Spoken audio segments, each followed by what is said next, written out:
Hello everyone, welcome back to my YouTube channel Shivalik study Adda. हम अपने इस चैनल पर अभी एमपी सेट के पेपर को सॉल्व कर रहे थे, जिसमें हमने एमपी सेट के पहले पार्ट को देखा, जिसमें 51 से लेकर के 100 प्रश्नों तक सॉल्व किया था। आज हम इसमें 101 से लेकर के 150 तक के प्रश्नों को सॉल्व करेंगे। आपको पता है एमपी असिस्टेंट प्रोफेसर के फॉर्म भरे जा रहे हैं, ठीक है, जिसके एग्ज़ाम की डेट 1 जून निर्धारित की गई है। तो आप पेपर को जो सॉल्व कराया जा रहा है उनको ध्यान से देखिए, क्योंकि बहुत सारे प्रश्न सेट से जो है असिस्टेंट प्रोफेसर में और असिस्टेंट प्रोफेसर से सेट में रिपीट किए जाते हैं। तो उम्मीद है आपको ये व्याख्या पसंद आएगी और वीडियो को अंत तक देखिएगा। चलिए शुरू करते हैं आज का पहला प्रश्न है, जिमरमैन द्वारा संसाधनों के वर्गीकरण का आधार क्या है। जिमरमैन ने जो संसाधन का वर्गीकरण किया था, उन्होंने किस आधार को लिया था। ऑप्शन है प्राणी शास्त्रीय, वितरण एवं आवृत्ति, नव्यकरणीयता या प्राप्यता। तो इस प्रश्न का जो सही उत्तर है वो है वितरण एवं आवृत्ति, डिस्ट्रीब्यूशन एवं फ्रीक्वेंसी। डिस्ट्रीब्यूशन एवं फ्रीक्वेंसी।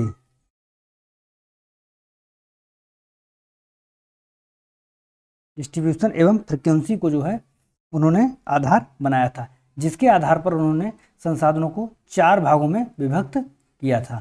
पहला क्या था? सर्वसुलभ,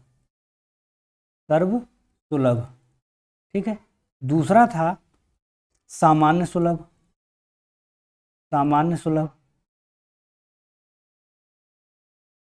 तीसरा था विरल, चौथा था एकल, ठीक है।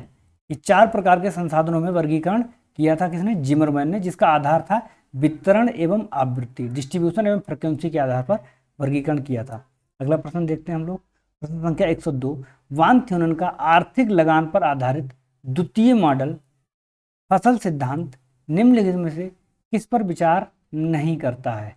ठीक है, किस पर विचार नहीं करता? तो 102 का जो सही आंसर है वो है कुल भूमि क्षेत्र पर विचार नहीं करता है, ठीक है। बाजार भाव, परिवहन लागत एवं उत्पादन लागत पर ही विचार करता है, ठीक है। इन्होंने अपने सिद्धांत में 2 मॉडल का प्रयोग किया था।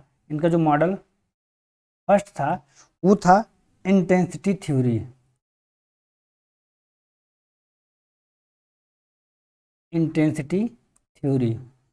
ठीक है। और इनका जो दूसरा मॉडल था वो था थ्योरी ऑफ मॉडल 2।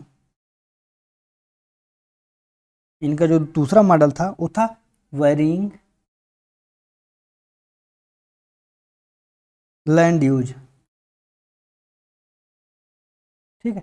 तो अपने इस मॉडल में जो है इन्होंने इन 3 का इस्तेमाल किया था, जबकि कुल भूमि क्षेत्र का इस्तेमाल नहीं किया था। उन्होंने बताया था कि इस सेकेंड वाले मॉडल में बाजार से दूरी के संदर्भ में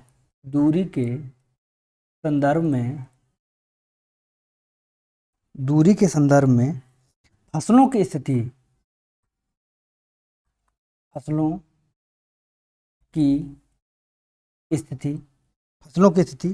जो है फसलों की स्थिति की व्याख्या करता है। फसलों की स्थिति की व्याख्या करता है कौन? मॉडल सेकंड, ठीक है, जिसमें जो है वेरिंग लैंड यूज की बात कही गई थी, ठीक है। आप और पता ही है आप सभी लोगों को वान थ्योरन ने सन 1826 में अपना जो है ये सिद्धांत दिया था। अगला प्रश्न देखते हैं। अल्फ्रेड वेबर के औद्योगिक स्थानीयकरण के सिद्धांत के बारे में निम्नलिखित में से कौन सा कथन सही नहीं है? ठीक है, कौन सा कथन सही नहीं है? तो पहला विकल्प है ये, उनकी व्याख्या उत्पादन के लिए न्यूनतम लागत बिंदु खोजने पर आधारित है। बी, सामग्री सूचकांक वस्तुओं के वजन उद्योग में प्रयुक्त स्थानगत कच्चे माल का वजन। विकल्प सी, कच्चे माल या निर्मित वस्तुओं की सापेक्ष लागत या न्यूनतम परिवहन लागत उद्योग की स्थापना निर्धारित करती है। विकल्प डी, उन्होंने श्रम की लागत को बहुत प्रभावी बताया है। ठीक है, तो इसमें पूछा कौन सा कथन सही नहीं है, तो इस प्रश्न का जो सही उत्तर है वो है बी। बी वाला जो है विकल्प इसका सही नहीं है।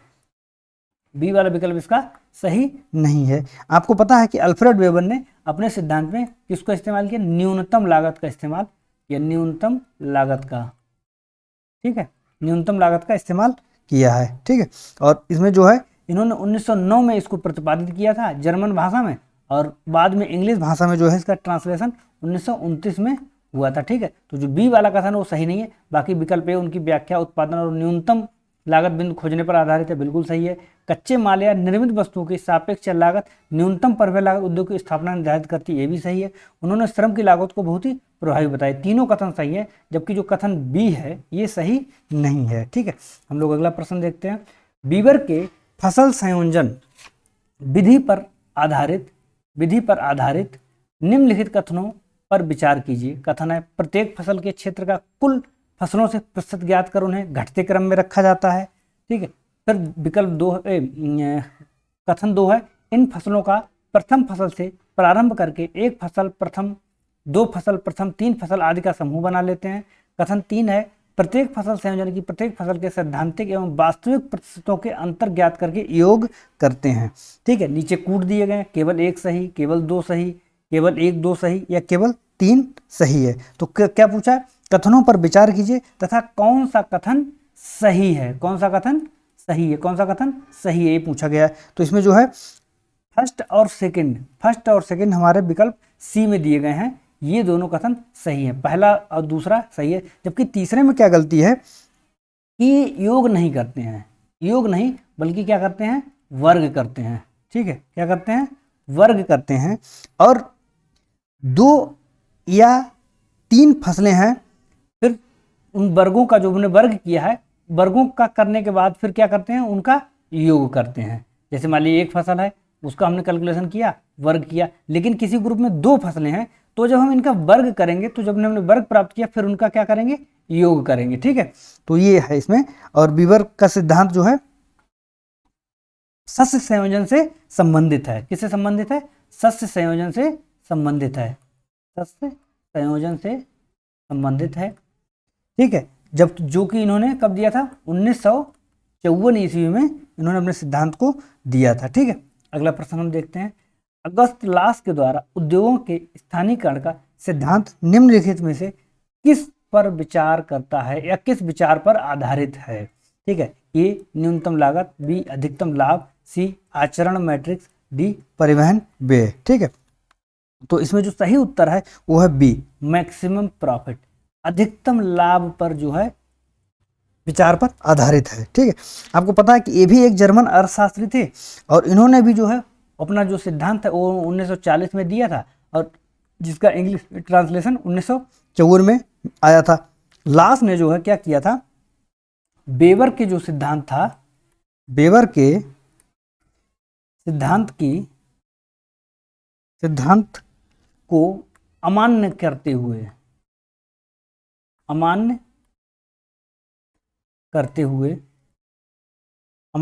हुए बताया कि उद्योगों की स्थापना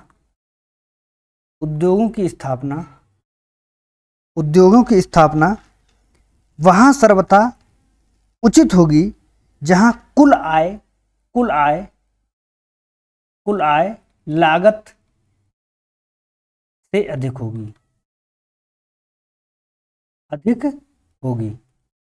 ठीक है, कुल आय जहां लागत से अधिक होगी। ठीक है, वेबर के सिद्धांत में उन्होंने जो है अमान्य कर दिया था, क्योंकि वेबर का सिद्धांत जो है क्या कहता था, न्यूनतम परिवहन या न्यूनतम लागत पर बात करता था। ठीक है, ये अधिकतम लाभ की बात करते हैं। ठीक है, अगला प्रश्न हम लोग देखते हैं। सही सुमेल कीजिए, उद्योग क्षेत्र दिए गए हैं और प्रमुख उद्योग दिए गए हैं। ठीक है, तो पहला जो क्षेत्र है टोक्यो योकोहामा, मध्य यांगसी, राइन रूर और बर्मिंघम। ठीक है, अगर हम इनका मैच करें तो जो टोक्यो योकोहामा है वो विद्युत के लिए जो है प्रसिद्ध है, क्योंकि यहाँ जो है तीव्रगामी नदियाँ तीव्रगामी नदियाँ हैं जिनके द्वारा अनेक जल विद्युत केंद्रों की स्थापना की गई है, जल विद्युत केंद्रों की स्थापना की गई है। ठीक, टोक्यो योकोहामा, ये आपको पता है कहाँ है, जापान में है। ठीक है, जापान में एक क्षेत्र पड़ता है क्वांटो प्रदेश। ठीक है, जब आप औद्योगिक प्रदेश पढ़ेंगे तो वहाँ पे आपको मिलेगा क्वांटो प्रदेश, वहाँ पे ये प्रदेश स्थित है टोक्यो योकोहामा विद्युत के लिए। 1 का 2, तो आप अगर 1 का 2 देखेंगे, 1 का 2 जो है आपको फर्स्ट में ही मिल जाएगा। ठीक है, अगला है मध्य यांगसी। ठीक है, मध्य यांगसी जो है जहाज निर्माण के लिए प्रसिद्ध है, जहाज निर्माण के लिए प्रसिद्ध है। ठीक है, और ये अगर आप देखेंगे बी का 3, तो बी का 3। ठीक है, अगला हम लोग देखते हैं राइन रूर। राइन रूर आपको पता है कि जर्मनी में है। ठीक है, जर्मनी में है, और ये किस लिए, लोहा इस्पात के लिए प्रसिद्ध है। किस लिए प्रसिद्ध है, लोहा इस्पात के लिए प्रसिद्ध है, जहाँ पर जो है युद्ध के अस्त्र और टैंक का निर्माण किया जाता है। ठीक है, अगला क्या है, बर्मिंघम।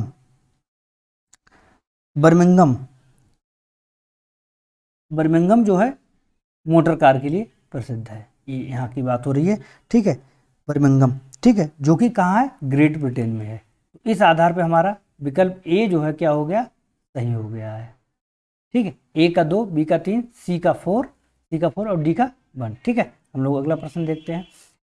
अगला प्रश्न है हमारा 1 से कम बीटा इंडेक्स, ये बीटा है, बी नहीं, बीटा वाले नेटवर्क के बारे में निम्नलिखित में से कौन सा कथन सही है। कौन सा कथन सही है, 4 विकल्प दिए। नेटवर्क डिस्कनेक्टेड है, नेटवर्क की कनेक्टिविटी सीमित है, नेटवर्क पूरी तरह कनेक्टेड है, नेटवर्क में अनावश्यक कनेक्शन है। ठीक है, तो हमारे इस प्रश्न का जो सही उत्तर है वो है ए। कौन सा कथन सही है, ये क्या है, नेटवर्क डिस्कनेक्टेड है। नेटवर्क क्या है, डिस्कनेक्टेड है। अगर आप ट्रांसपोर्ट नेटवर्क या परिवहन वाला जो पढ़ेंगे तो आप देखेंगे कि जो बीटा सूचकांक है, क्या बीटा सूचकांक या बीटा इंडेक्स जो है कनेक्टिविटी के स्तर, कनेक्टिविटी के स्तर को मापता है। ठीक है, कनेक्टिविटी के स्तर को मापता है, जिसमें क्या है, शीर्ष की संख्या पर किनारा या आर्क की संख्या के संबंध को व्यक्त किया जाता है। ठीक है, अब इसको अगर हम थोड़ा समझ लें, जैसे मान लीजिए 1 2 3 4 और 5। ठीक है, तो ये जो है क्या हो जाएंगे आपके नोड्स। 1 2 3 4 5 6 क्या हो गए, नोड्स हो गए।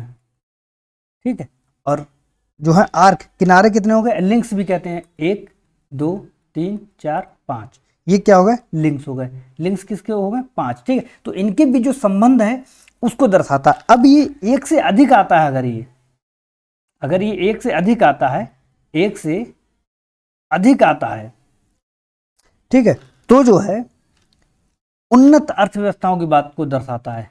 उन्नत अर्थव्यवस्था मतलब नेटवर्क जो है बहुत अच्छा होगा, कनेक्टिविटी बहुत अच्छी होगी। ठीक है, और यदि 1 से कम आता है तो नेटवर्क डिस्कनेक्टेड है और जो है विकासशील अर्थव्यवस्थाओं को दर्शाता है, क्योंकि वहां पर कनेक्टिविटी उतनी अच्छी नहीं होती है। ठीक है, आगे हम लोग देखते हैं कार्यात्मक प्रदेशों के संबंध में निम्नलिखित में से कौन सा कथन सही नहीं है। हमें पूछा है कौन सा कथन सही नहीं है। ठीक है, 4 विकल्प दिए गए हैं, इन विकल्पों में से जो पहला कथन है ये कथन सही नहीं है। इन प्रदेशों में सीमाएं निश्चित करना हमेशा सरल होता है, सरल नहीं होता है। ठीक है, ये कठिन होता है, क्योंकि जो कार्यात्मक प्रदेश की ये तीनों विशेषताएं आप पढ़ लेंगे, ये तीनों विशेषताएं कार्यात्मक प्रदेश में पाई जाती हैं।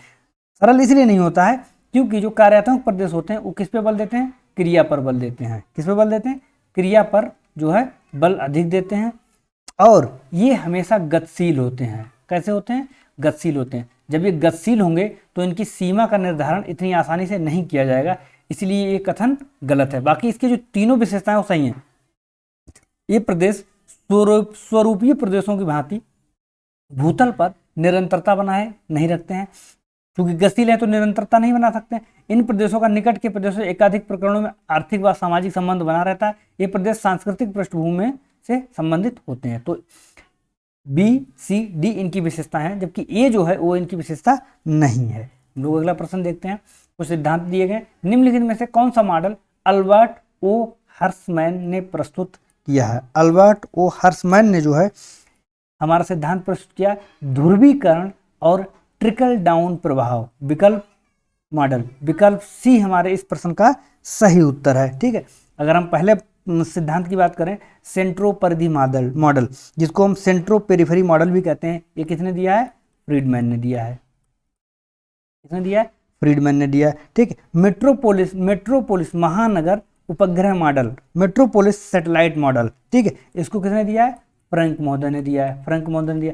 ध्रुवीकरण और ट्रिकल डाउन प्रभाव मॉडल, ये तो आपको पता अल्बर्ट ओ हर्समैन ने प्रस्तुत किया है। ठीक है, जिसको कब दिया गया था? 1958 में दिया गया था। और ये आप देख रहे हैं वर्तुल संचयी कारणात्मक की संबंधन मॉडल, ठीक है, जिसको हम लोग सर्कुलर कम्युलेटिव काजन मॉडल बोलते हैं। ये सिद्धांत जो दिया जी मेडाल, ठीक है, जी मेडाल ने दिया है। गुनार मेडाल जिनको हम लोग बोलते हैं। ठीक है, तो हमारा सही उत्तर क्या होगा? ध्रुवीकरण का जो है 1958 में किसने दिया है? अल्बर्टो हर्समैन ने दिया है। अगला प्रश्न देखते हैं। क्षेत्रीय विकास में ठीक है, क्षेत्रीय विषमताओं, क्षेत्रीय विकास में क्षेत्र में मापने को सर्वप्रथम क्या करना आवश्यक होता है? यदि हमें क्षेत्रीय जो है विषमताएं मापनी है तो सबसे पहले हमें कौन सा कदम उठाना पड़ेगा? जनसाधारण की ज्ञान प्राप्ति की इच्छा शक्ति प्रवृत्ति, विकास के सूचकों की पहचान, प्राकृतिक संसाधनों की उपलब्धता, क्षेत्रीय इकाइयों का आकार एवं संख्या। तो सबसे पहले हमें जो विकास के इंडिकेटर्स हैं, विकास के जो सूचक होते हैं, उनकी पहचान करनी पड़ेगी। जैसे मान लीजिए कोई समाज है, ठीक है, ये कुछ इंडिकेटर्स हैं, इन्हीं में विकास होगा तब तो समाज विकसित होगा, क्षेत्रीय विकास होगा। अब इन्हीं इंडिकेटर्स की हम पहचान कर लें। मान लीजिए एक इंडिकेटर अधिक विकसित हो गया, दूसरा कम विकसित हुआ, फिर एक अधिक विकसित हो गया, फिर दूसरा, तो क्या व्याप्त हो जाएगी? विषमता व्याप्त हो जाएगी उसमें ना। तो सबसे पहले हम क्या विकास के जो सूचक हैं उनकी पहचान करेंगे, जिससे कि हम क्षेत्रीय विषमता को माप सकें। ठीक है, तो हमारा इसका जो राइट आंसर है वो क्या है? बी इसका क्या हो गया? राइट आंसर हो गया। अगले देखते हैं हम लोग। निम्नलिखित दक्षिण अमेरिकी देशों में से कौन सा ओपेक गुट का सदस्य है? ओपेक गुट का सदस्य कई बार प्रश्न पूछा जा चुका है। ठीक है, ओपेक से संबंधित थोड़ा सा हम लोग इसको ध्यान से देख लेंगे। जो है ओपेक एक क्या है? तेल निर्यातक देशों का संघ है। ओपेक क्या है? तेल निर्यातक देशों का एक संघ है। ठीक है, जिसको 1960 में बनाया गया था। कहाँ? बगदाद में। बगदाद में बनाया गया था, इराक में। ठीक है, इसका जो मुख्यालय वो कहाँ है? वियना। कहाँ है? वियना, ऑस्ट्रिया में। ठीक है, इसका मुख्यालय कहाँ है? वियना, ऑस्ट्रिया में। वर्तमान समय में इसमें 12 सदस्य देश हैं। कितने? 12 सदस्य देश हैं।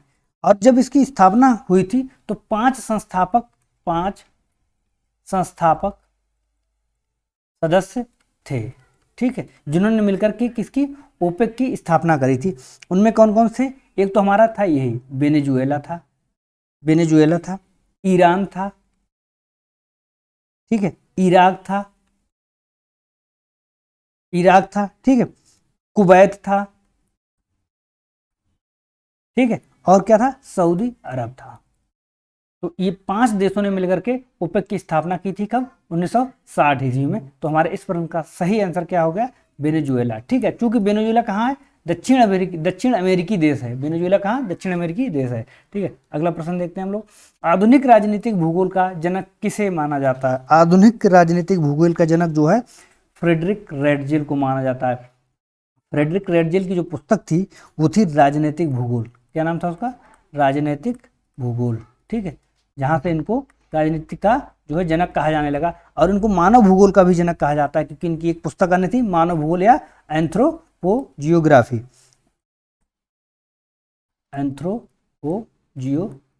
ठीक है, तो जो रेडजेल महोदय हैं इन्हें मानव भूगोल और राजनीतिक भूगोल दोनों का जो है जनक कहा जाता है।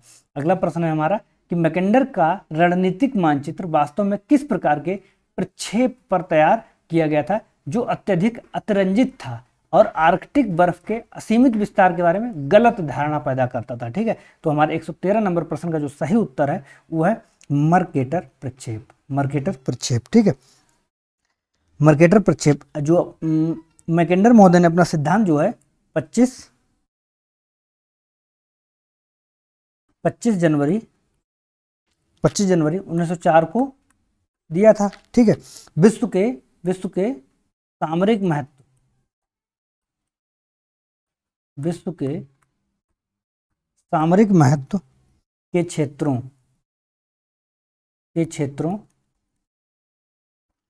एवं शक्तिशाली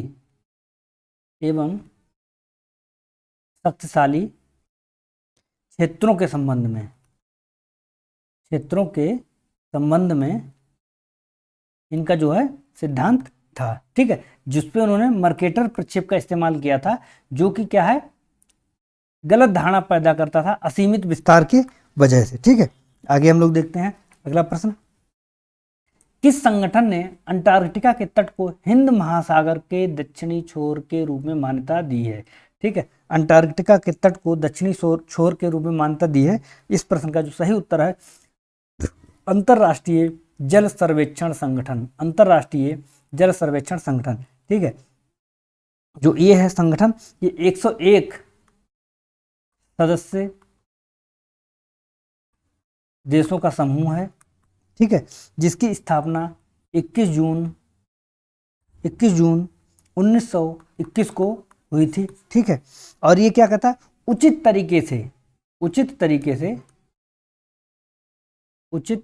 से सर्वेक्षण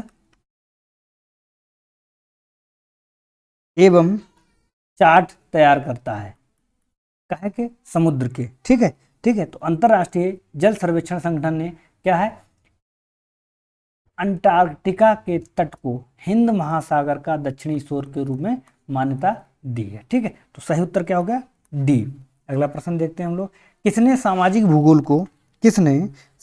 भूगोल को मानव भूगोल की चतुर्मुखी संरचना में जटिलता के तीसरे स्तर के रूप में परिभाषित किया है? ठीक है, तो इस प्रश्न का जो सही उत्तर है जीन ब्रून्स ने जो है परिभाषित किया है, जो कि क्या थे, एक फ्रांसीसी भूगोलवेत्ता थे। फ्रांसीसी भूगोलवेत्ता जीन ब्रून्स ने जो है क्या है, सामाजिक भूगोल को मानव भूगोल की चतुर्मुखी संरचना में जटिलता के तीसरे स्तर के रूप में परिभाषित किया है। अगला प्रश्न देखते हैं। सामाजिक सर्वेक्षण आंदोलन की अवधारणा किसने दी है? सामाजिक सर्वेक्षण आंदोलन की जो अवधारणा है वो लीपले ने दी है। ठीक है, लीपले ने दी है। अगला प्रश्न हम लोग देखते हैं।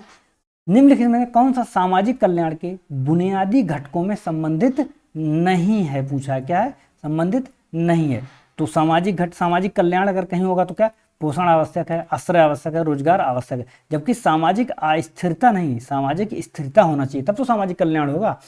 तो समाज का कल्याण तब होगा जब समाज में स्थिरता हो, ना कि अस्थिरता। ठीक है, तो इस प्रश्न का जो है राइट आंसर क्या हो गया, डी, सामाजिक अस्थिरता।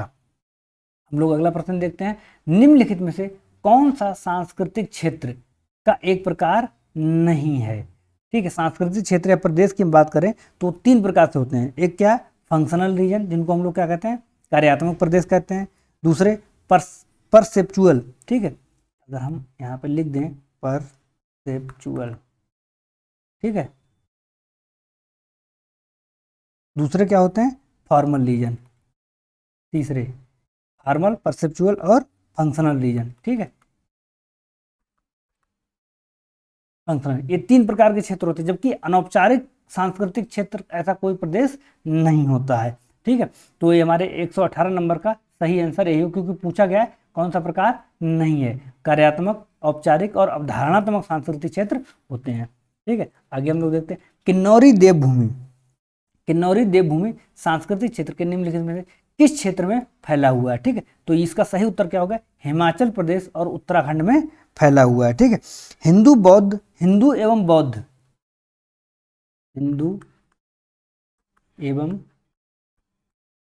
बौद्ध, ठीक है, बौद्ध धर्म की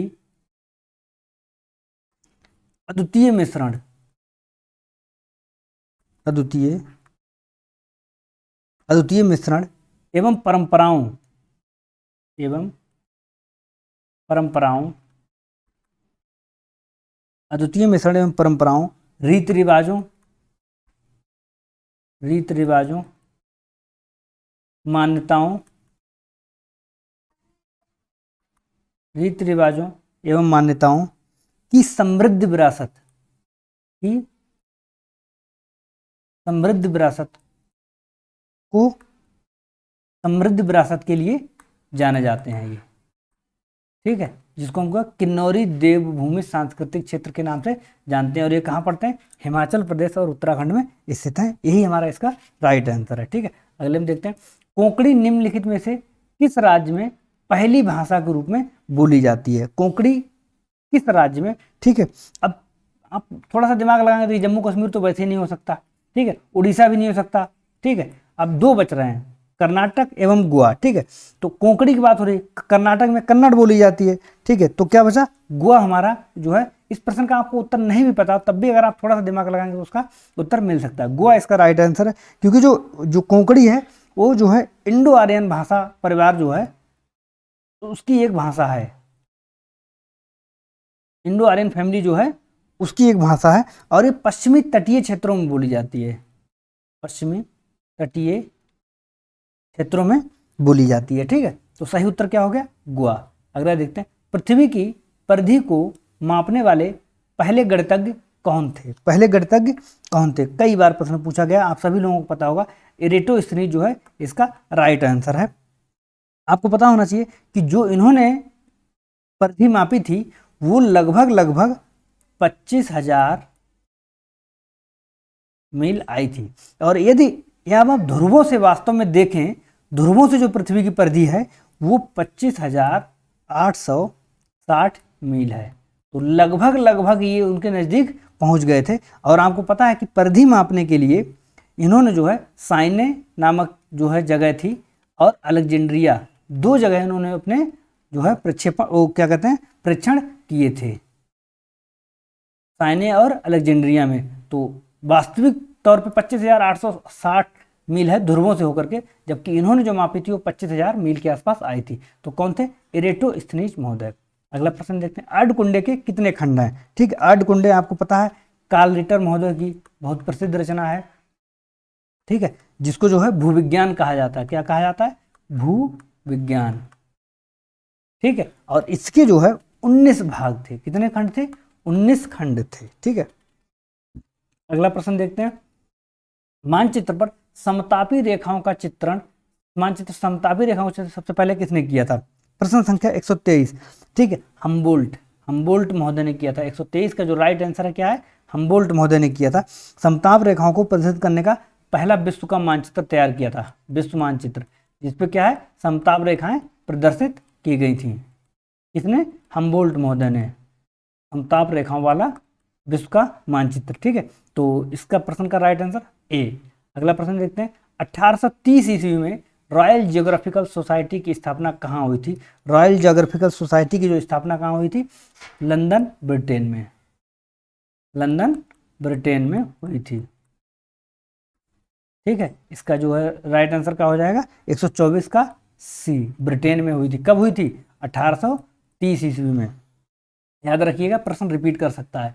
मैकिंडर के भू रणनीतिक दृष्टिकोण को क्या कहा जाता है? एक ही जो है एग्जाम में एक सिद्धांत से दो प्रश्न पूछे जा रहे हैं। तो कॉन्सेप्ट ऑफ हार्टलैंड, हृदय स्थल की संकल्पना के नाम से जानते हैं। अभी मैंने बताया था पीछे जो है इनका सिद्धांत, हृदय स्थल की संकल्पना को जो है या हार्टलैंड थ्योरी कहा जाता है, मैकिंडर की भू रणनीतिक दृष्टिकोण को, ठीक है। अगला प्रश्न हम लोग देखते हैं, कई बार प्रश्न रिपीट किया गया तो बहुत ज़्यादा इसकी व्याख्या देखने का आवश्यकता नहीं, बस आप रट लीजिएगा इसको। अगले देखते हैं, पुराणों का भूगोल, बहुत ही महत्वपूर्ण पुस्तक, पुराणों का भूगोल पुस्तक के लेखक कौन है? तो एसएम अली साहब जो है पुराणों के भूगोल पुस्तक के लेखक हैं, ठीक है, एसएम अली साहब, ठीक है। अगला प्रश्न हम लोग दें, भूगोल में नवनियतिवाद का जनक कौन है? नवनियतिवाद के जो जनक हैं वो कौन है? टेलर महोदय हैं, टेलर महोदय, ठीक है। रुको और जाओ नियतिवाद जिसको कहा जाता है, रुको और जाओ नियतिवाद, रुको और जाओ नियतिवाद, ठीक है, या वैज्ञानिक निश्चयवाद, वैज्ञानिक निश्चयवाद, वैज्ञानिक निश्चयवाद के नाम से हम लोग जानते हैं, ठीक है। ग्रिफिथ टेलर महोदय। अगला प्रश्न देखते हैं, भूगोल में किस काल को अंधकार युग के नाम से जाना जाता है, ठीक है। ये भी प्रश्न रिपीटेड है, 3री सेंचुरी से 12वीं सेंचुरी तक, या जो है 3री शताब्दी से 12वीं शताब्दी तक काल को हम लोग क्या कहते हैं, अंधयुग कहते हैं। जब आपको पता है कि रोमन साम्राज्य का, इससे संबंधित एक वीडियो बनाई गई है, आप चैनल पे जाकर के देख सकते हैं। रोमन साम्राज्य के पतन के बाद जो है यूरोप के विज्ञान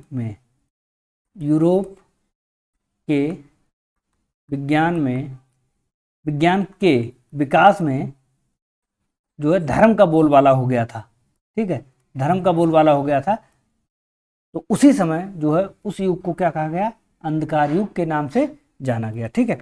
आगे हम लोग देखते हैं, हमबोल्ट ने किसकी गणना के लिए बैरोमीटर का उपयोग किया है, किसकी गणना के लिए बैरोमीटर का उपयोग किया है, ठीक है। अक्षांश देशांतर की दूरी, पर्वतों की ऊंचाई, पवनों की गति या पवनों की दिशा। तो इस प्रश्न का जो सही उत्तर है वो है पर्वतों की ऊंचाई के लिए बैरोमीटर का प्रयोग किया था।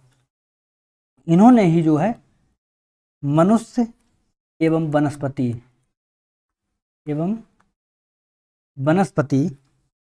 पर ऊंचाई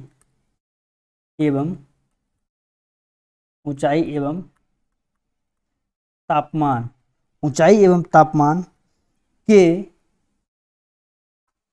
प्रभाव की वैज्ञानिक व्याख्या की थी। किसने, हमबोल्ट महोदय ने जो है व्याख्या करी थी, और उन्होंने पर्वतों की ऊंचाई मापने के लिए क्या किया था, बैरोमीटर का इस्तेमाल किया था। अगला प्रश्न है हमारा, भारतीय सर्वेक्षण विभाग की स्थापना कब हुई थी। भारतीय सर्वेक्षण विभाग की स्थापना जो है 1767 ईस्वी में हुई थी। याद कर लीजिएगा, कभी भी प्रश्न पूछा जा सकता है। 1767 ईस्वी में हुई थी। इसका मुख्यालय जो है देहरादून में है, और ये मानचित्र बनाने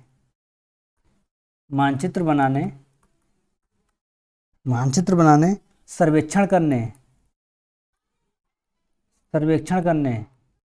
ठीक है, मानचित्र बनाने और सर्वेक्षण करने की एक केंद्रीय एजेंसी है, ठीक है, जिसकी स्थापना 1767 में हुई थी, और मुख्यालय इसका कहाँ है, देहरादून में है। कहाँ है इसका मुख्यालय, देहरादून में। अगले देखते हैं हम लोग, निम्नलिखित में से विस्तार गुणांक का सूत्र कौन सा है। निम्नलिखित में से विस्तार गुणांक का सूत्र कौन सा है, ठीक है। तो इसका जो सही उत्तर है वो है डी, L-S/L+S, ठीक है। अगर आप लोग ध्यान देंगे थोड़ा सा, तो ये जो प्रश्न है एमपी सेट जो है 2024 में पूछा गया, ऐसा ही लगभग सेम प्रश्न एमपी असिस्टेंट प्रोफेसर में भी पूछा गया, जो एग्जाम अभी लास्ट ईयर हुआ था 2024 में।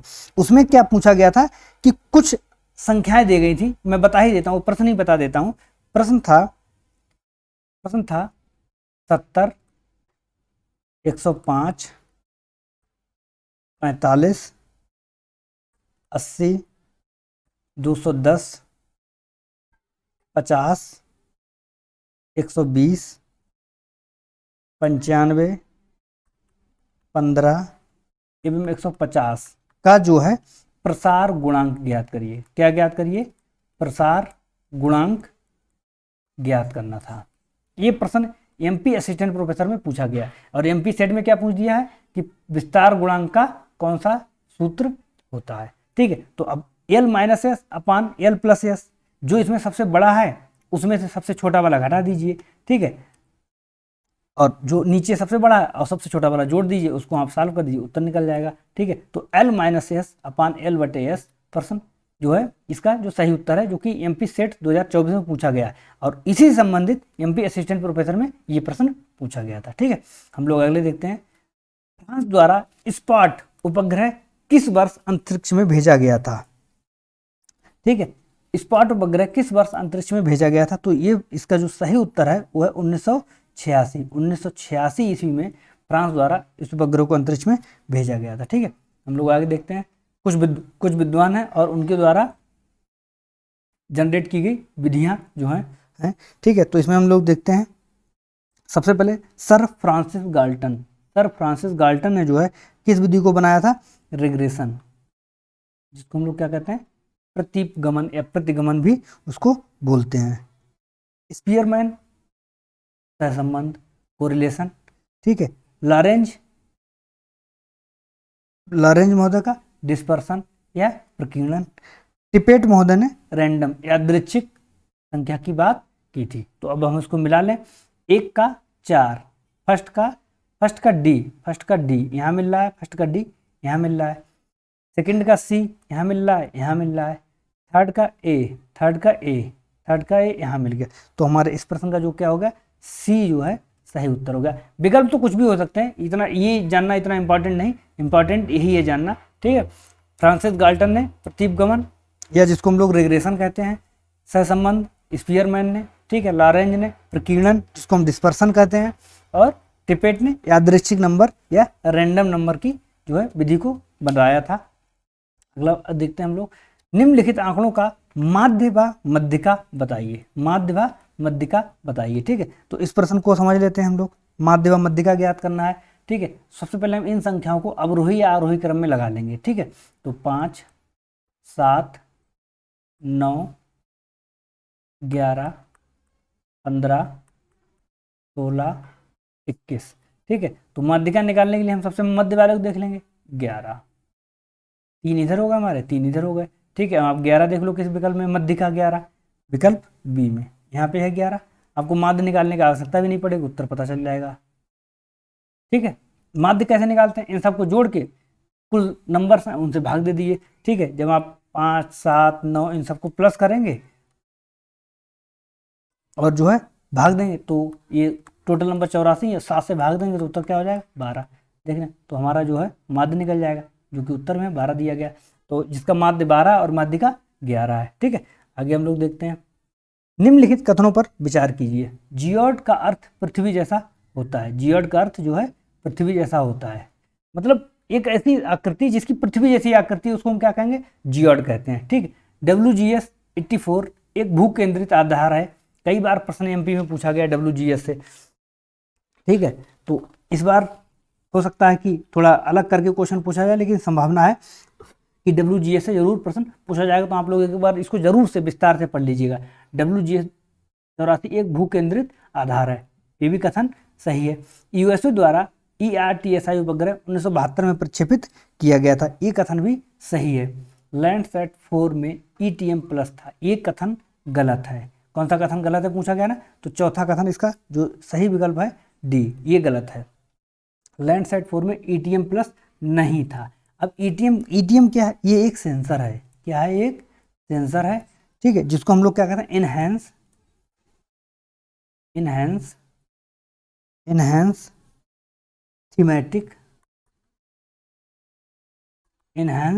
Thematic mapper. ठीक है, इनहैंस थीमेटिक मैपर ETM, जो कि क्या है? एक सेंसर है, जो कि लैंडसैट 4 में इस्तेमाल नहीं किया गया था। इसलिए हमारे इस प्रश्न का जो है गलत उत्तर यही हो गया है। अगला हम लोग देखते हैं। रूट मीन वर्ग त्रुटि RMSE एक अच्छा संकेतक है। सही उत्तर है इसका विकल्प बी, परिशुद्धता, जिसको हम क्या कहते हैं? एक्यूरेसी। ठीक है,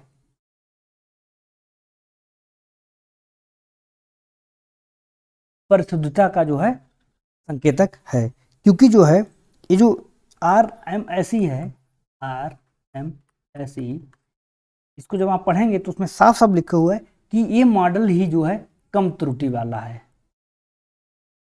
क्या है? कम त्रुटि वाला मॉडल है। और जो अपनी भविष्यवाणी करता है वो एकदम आधिकारिक होती हैं, क्योंकि त्रुटि कम है तो सटीकता अधिक हो जाएगी, उसकी एक्यूरेसी अधिक हो जाएगी, परिशुद्धता अधिक हो जाएगी। ठीक है, जो कि पूर्वानुमानित मूल्यों और वास्तविक मूल्यों के बीच औसत अंतर को मापता है। क्या? पूर्वानुमानित मूल्य, पूर्व में जो अनुमान किए गए मूल्य उनको, और जो वास्तविक मूल्य आए हैं, वास्तविक मूल्य हैं, उनके जो अंतर को है वो नापता है और बहुत ही कम त्रुटि आती है जिसमें, इसलिए इसकी एक्यूरेसी अधिक होती है। ठीक है, तो सही उत्तर क्या होगा? परिशुद्धता बी। ठीक है, अगला हम लोग देखते हैं, रडार प्रणाली विसर्जित करती है, रडार प्रणाली विसर्जित करती है। ठीक है, माइक्रोवेव रेडिएशन, माइक्रोवेव रेडिएशन इसका सही विकल्प है ए। ठीक है, रडार प्रणाली में रेडियो वेव को भी कभी कभी शामिल कर लिया जाता है, कभी कभी वो भी विसर्जित करती हैं, लेकिन सही उत्तर इस विकल्प, इन कथन के अनुसार क्या है? लघु तरंग विकिरण। ठीक है, माइक्रोवेव रेडिएशन। नेक्स्ट प्रश्न देखते हैं, प्रश्न संख्या 138, निम्नलिखित में से कौन गैर संभाव्यता नमूनाकरण का उदाहरण है? विकल्प है साधारण यादृच्छिक, स्थिरीकृत यादृच्छिक, व्यवस्थित यादृच्छिक, कोटा प्रतिचयन। ठीक है, तो हम पहले उत्तर जान लेते हैं। हमारे गैर संभाव्यता मतलब नॉन प्रोबेबिलिटी, इसका सही उत्तर जो है वो है कोटा प्रतिचयन। ठीक है, कोटा प्रतिचयन 138 का सही उत्तर है। अब हम थोड़ी इस प्रश्न की व्याख्या देख लेते हैं और डिस्कस करते हैं, तब सही क्लियर हो जाएगा। एक प्रश्न आया था एमपी असिस्टेंट प्रोफेसर में, एमपी असिस्टेंट प्रोफेसर में प्रश्न आया था कि संभाव्यता प्रतिचयन का दूसरा नाम क्या है? संभाव्यता प्रतिचयन का दूसरा नाम क्या है? ये प्रश्न है एमपी असिस्टेंट प्रोफेसर का। सेम लगभग प्रश्न जो है एमपी सेट में रिपीट किया है, जो मैंने आपको ऊपर अभी दिखाया है। ठीक है, अब इस प्रश्न के 4 विकल्प थे, यादृच्छिक, गैर यादृच्छिक, गैर यादृच्छिक, स्नोबॉल और चौथा तो उद्देश्य। ठीक है, तो इस प्रश्न का जो सही उत्तर था यादृच्छिक, रैंडम।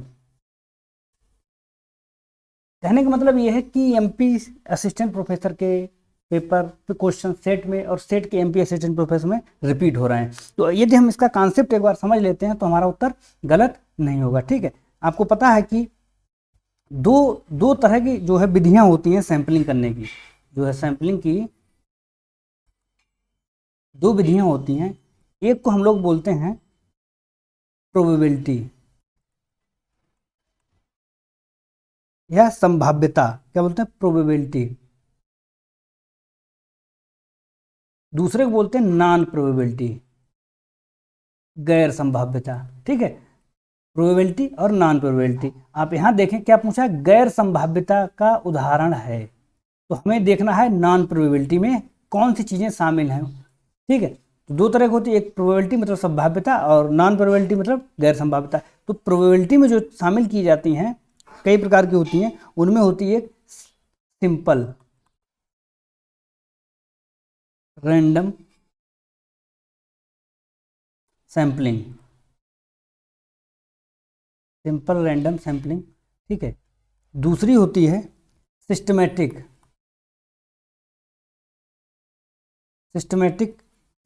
सैंपलिंग, तीसरी होती है क्लस्टर सैंपलिंग। ठीक है, चौथी होती है स्ट्रेटिफाइड स्ट्रेटिफाइड। ठीक है, ये 4 प्रकार के जो हैं ये प्रोबेबिलिटी सैंपलिंग में आती है, संभाव्यता में सिंपल रैंडम, सिस्टमैटिक, क्लस्टर और स्ट्रेटिफाइड। जबकि जो नॉन प्रोबेबिलिटी है, नॉन प्रोबेबिलिटी मैं यहाँ पे लिख दे रहा हूँ, इसमें आती है एक कन्वीनियंस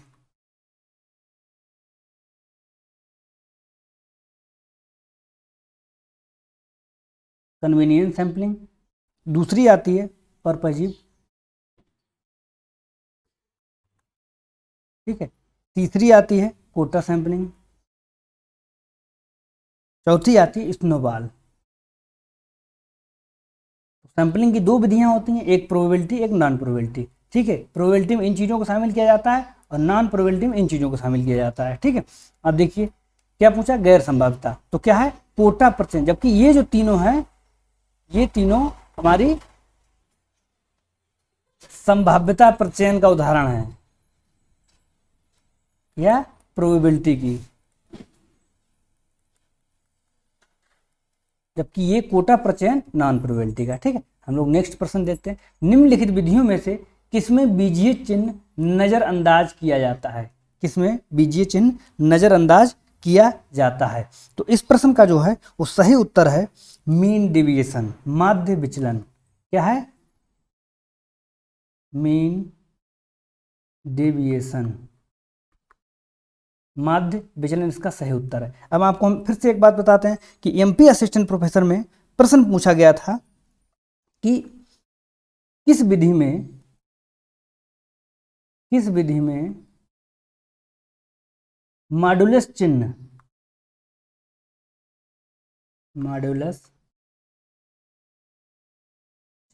ये वाला चिन्ह था, मॉडुलस चिन्ह का प्रयोग होता है, तो ये एमपी असिस्टेंट प्रोफेसर में प्रश्न पूछा गया है। अब इसका भी उत्तर क्या है? मीन डेविएशन है। जब आप इसका सवाल जो है हल करेंगे तब आप उसमें देखेंगे कि जब हम इस चिन्ह का प्रयोग करते हैं, इस मॉडुलस चिन्ह का प्रयोग करते हैं, तब जब भी हम सवाल में प्लस या माइनस के जो चिन्ह हमें अंकों के पहले प्राप्त होते हैं उनको हम नहीं लगाते। जैसे मान लीजिए कहीं -5, -4 या -3, तो हम इन चिन्हों को नहीं लगाते हैं। ठीक है, वही बात पूछ रहा है इसमें कि निम्नलिखित विधियों में किसमें बीजीय चिन्ह, ये बीजीय चिन्ह है ना, प्लस माइनस गुणा भाग, इनका नजरअंदाज कर देते हैं। तो किसमें कर देते हैं? माध्य विचलन में, मीन डेविएशन में। आप देख रहे हैं ये क्वेश्चन भी लगभग रिपीटेड है एमपी असिस्टेंट प्रोफेसर से, यदि आपने सही से इसकी व्याख्या पढ़ी हो तो। ठीक है, तो इस प्रश्न का जो उत्तर हो गया बी 139। अगला प्रश्न देखते हैं। भारतीय फोटो इंटरप्रिटेशन संस्थान कहाँ स्थित है? भारतीय फोटो इंटरप्रिटेशन संस्थान कहाँ स्थित है? तो इसका उत्तर है देहरादून में स्थित है। ये 21 अप्रैल 1966 को इसकी स्थापना की गई थी, भारतीय फोटो इंटरप्रिटेशन संस्थान IPI। ठीक है, अगला हम लोग देखते हैं प्रश्न। निम्नलिखित में से भारत का कौन सा प्रदेश गंभीर रूप से सूखाग्रस्त क्षेत्र के अंतर्गत आता है? ठीक है, तो राजस्थान का उत्तरी भाग, तमिलनाडु, महाराष्ट्र का पूर्वी क्षेत्र, उत्तर प्रदेश का दक्षिणी क्षेत्र। तो इसका सही उत्तर है महाराष्ट्र का पूर्वी क्षेत्र। ठीक है, क्योंकि आपको पता है कि अगर हम इस तरह, ये जो हिस्सा है ये क्या है? पश्चिमी घाट है। ठीक है, पश्चिमी घाट, तो इसके जो पूर्व का जो क्षेत्र है ये वाला, इसको हम बोलते हैं वृष्टि छाया क्षेत्र। क्या बोलते हैं? वृष्टि छाया क्षेत्र या प्रदेश बोलते हैं, वृष्टि छाया प्रदेश, रेन शैडो एरिया जिसको बोला जाता है। हवाएं जब इसको पार करके नीचे उतरती हैं तो यहाँ पर वर्षा नहीं करती हैं, इसलिए ये जो है सूखाग्रस्त क्षेत्र के अंतर्गत आता है। ठीक है, अगला प्रश्न देखते हैं हम लोग। वह क्षेत्र जहाँ नदी बिना किसी उचित रूप से सीमांकित चैनल में पुनः उभरती है तथा जहाँ दलदली स्थितियां हों उसे कहते हैं। ये प्रश्न भी रिपीटेड है। ठीक है, पिछली बार भावर की बात की गई थी, इस बार तराई की बात की गई है। तो आप अगर हमारी व्याख्या देखेंगे असिस्टेंट प्रोफेसर वाली, तो उसमें हमने इनको बहुत एक्सप्लेन किया है, तो आपको समझ में आ जाएगा। ये प्रश्न भी एमपी असिस्टेंट प्रोफेसर से रिपीट है, भावर एवं तराई। तो इसका उत्तर क्या हो गया? तराई। ठीक है, भारत, नेपाल, भूटान आदि क्षेत्रों में जो है ये भूमि पाई जाती है जो कि कैसी? नम होती है एवं वन व घास क्षेत्र होता है। ठीक है, नम होता है, दलदली होती है, तो उसको क्या कहते हैं? तराई। जब नदियाँ पहाड़ से उतरती हैं तो यहाँ नज़दीक तो बड़े बड़े पत्थर, बोल्डर का जो है जमाव कर देती हैं, जिसमें नदियाँ विलुप्त हो जाती हैं। ऐसे क्षेत्र को क्या कहा जाता है? भावर कहा जाता है, जो कि गिरिपद क्षेत्र में होता है एकदम। इससे थोड़ा आगे बढ़ने पर जब नदियों को खुला मैदान मिलता है तब नदियाँ फैल जाती हैं, पानी है उनका जो जल है वो फैल जाता है। ठीक है, तो क्या बना देता है? दलदली क्षेत्र का निर्माण कर देता है। नदियाँ फैल के चलती हैं तो उनका जो है क्या होता है? बहुत बड़े एरिया में फैल जाती हैं, तो वो दलदल बन जाता है और वहाँ पर जो है जल की उपलब्धता वन और घास क्षेत्र होता है, और भूमि कैसी हो जाती है, नम हो जाती है। तो ऐसे क्षेत्र को या ऐसे मैदान को क्या कहा जाता है, तराई क्षेत्र कहा जाता है। अगला प्रश्न देंगे, 16 वन भारत के कौन से इलाके में पाए जाते हैं? 16 वन भारत के कौन से इलाके में पाए जाते हैं? तो इस प्रश्न का जो उत्तर है वो है डी, नीलगिरी, अन्नामलाई एवं पलानी पहाड़ियों पे। वास्तव रूप से ये पश्चिमी घाट पर पाए जाते हैं, पश्चिमी घाट पर पाए जाते हैं। ठीक है, ये उष्ण कटिबंधीय पर्वतीय वन है, उष्ण कटिबंधीय पर्वतीय वन है। ठीक है, जो कि जैव विविधता की दृष्टि से बहुत ही संपन्न है, जैव विविधता की दृष्टि से बहुत ही संपन्न है, उच्च जैव विविधता पाई जाती है, इसलिए इनका नाम क्या है, 16 वन कहा जाता है। और ये कहाँ पाए जाते हैं, पश्चिमी घाट में, जिसमें नीलगिरी, अन्नामलाई एवं पलनी की पहाड़ियां प्रमुख हैं। आगे देखते हैं, जनगणना 2011 के अनुसार निम्नलिखित में से किस केंद्र शासित प्रदेश में निम्नतम लिंगानुपात दर्ज हुआ था? निम्नतम लिंगानुपात दर्ज हुआ था। तो इस प्रश्न का सही उत्तर है दमन एवं दीव। ठीक है, देख लेते हैं कितना कितना है। दमन द्वीप में 618, अंडमान और निकोबार द्वीप समूह में 876। ठीक है, और दादरा नगर हवेली में जो है, दादरा नगर हवेली में 774 है, और चंडीगढ़ में 818 है। ठीक है, तो हमारे प्रश्न का जो राइट आंसर हो गया, क्या हो गया, वो हो गया दमन एवं दीव, जहां पर 618 न्यूनतम लिंगानुपात दर्ज किया गया। अगला प्रश्न देखते हैं, निम्नलिखित में से कौन सा राष्ट्रीय जनसंख्या निधि 2000 का एक लक्ष्य नहीं था? ठीक है, 2000 का एक लक्ष्य नहीं था। तो इस प्रश्न का जो राइट आंसर है वो है सी, 16 वर्ष की आयु तक स्कूली शिक्षा सभी के लिए निःशुल्क और अनिवार्य। यहाँ पर 16 नहीं है, यहाँ पर 14 वर्ष है।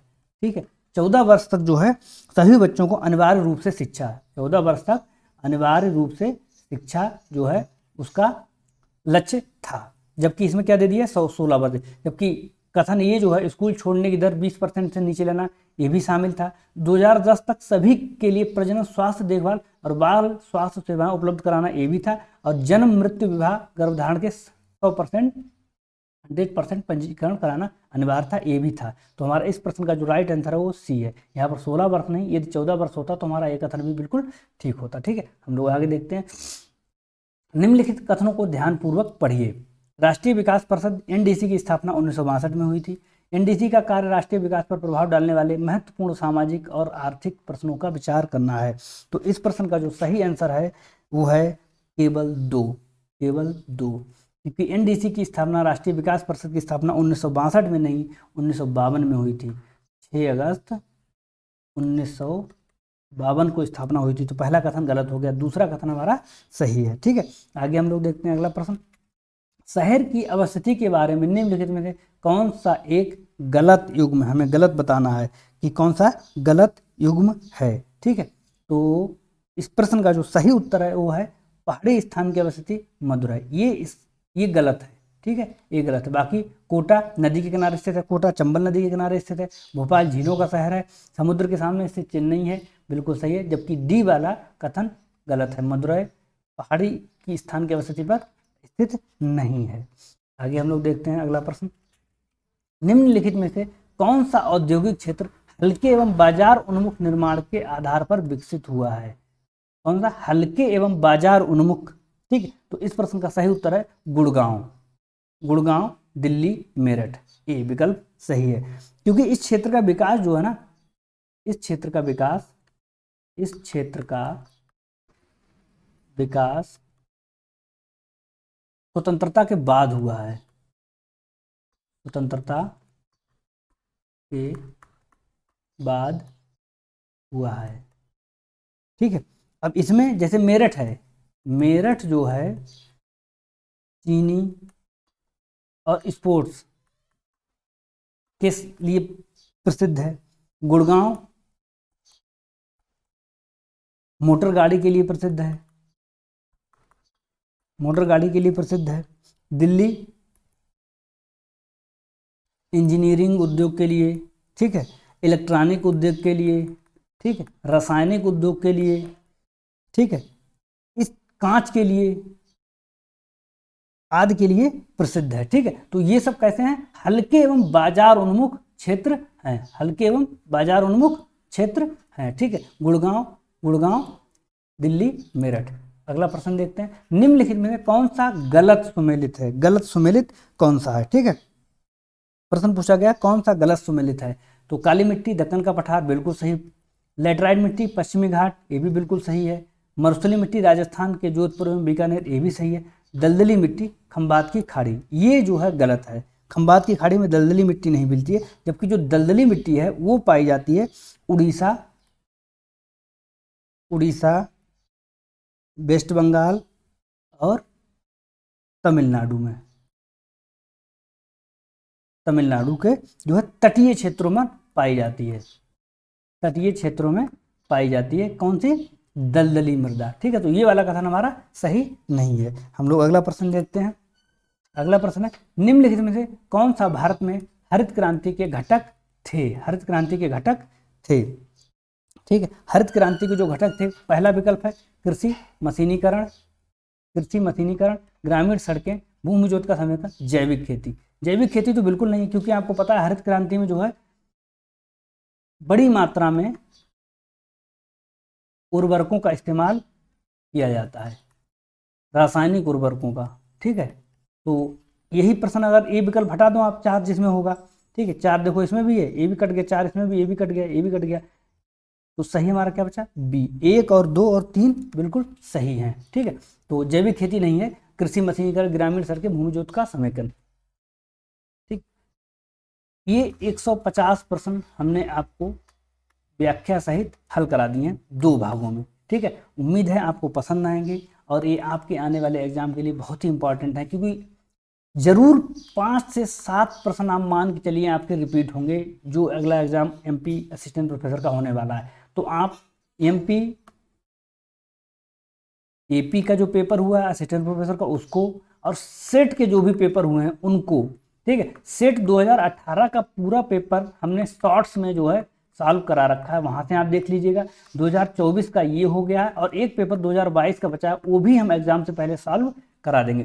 तो तीनों चारों पेपर से कम आप मान चलिए 10 से 15 प्रश्न आपको रिपीट मिल जाएंगे, तो जो कि गलत नहीं होने चाहिए। ठीक है, तो उम्मीद करते हैं आपको ये बात जो है समझ में आई होगी और आप वीडियो को अंत तक देखेंगे, और यदि वीडियो पसंद आती है तो आप हमारे चैनल को सब्सक्राइब कीजिए। बहुत बहुत धन्यवाद।